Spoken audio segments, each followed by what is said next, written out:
नमस्कार। आज हम जानेंगे 17वें श्लोक का अर्थ। श्लोक 17। पिताहमस्य जगतो माता धाता पितामहः वेद्यं पवित्रमोंकार ऋक्साम यजुरेव च।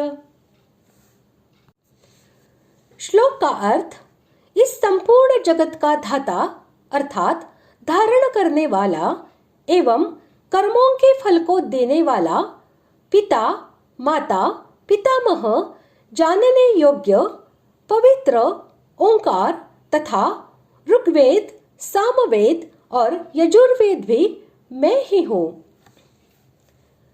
यह जगत पद चराचर प्राणियों के सहित समस्त विश्व का वाचक है। यह समस्त विश्व भगवान से ही उत्पन्न हुआ है। भगवान ही इसके महाकारण हैं। इसलिए भगवान ने अपने को इसका पिता माता कहा है।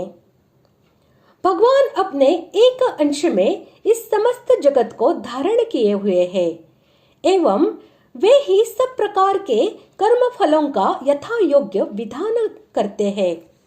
इसलिए उन्होंने अपने को इसका धाता कहा है।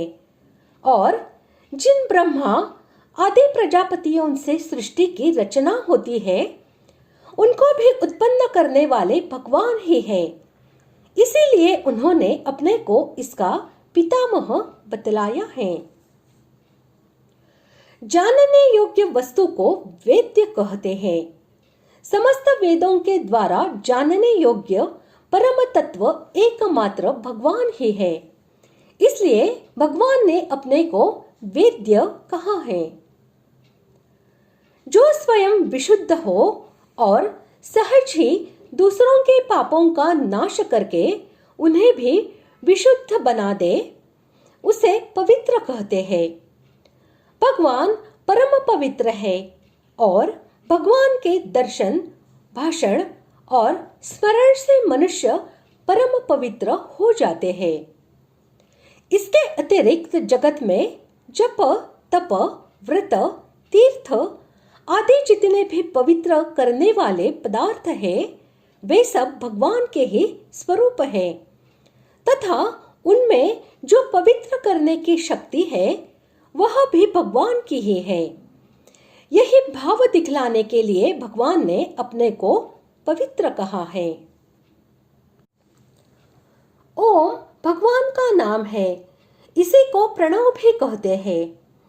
8वें अध्याय के 13वें श्लोक में इसे ब्रह्म बतलाया है तथा इसी का उच्चारण करने के लिए कहा गया है।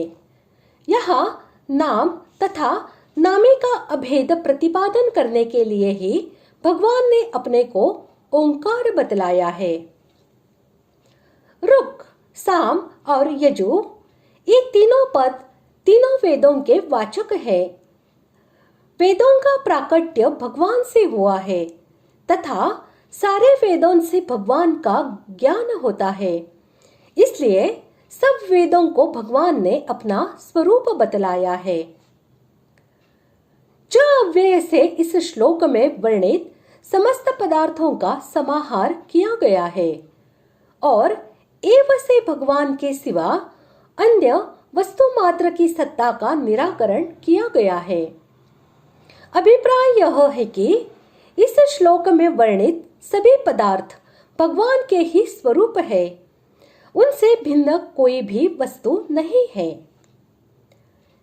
इस प्रकार आज हमने 17वें श्लोक का अर्थ जान लिया है। अगले भाग में जानते हैं 18वें श्लोक का अर्थ। धन्यवाद।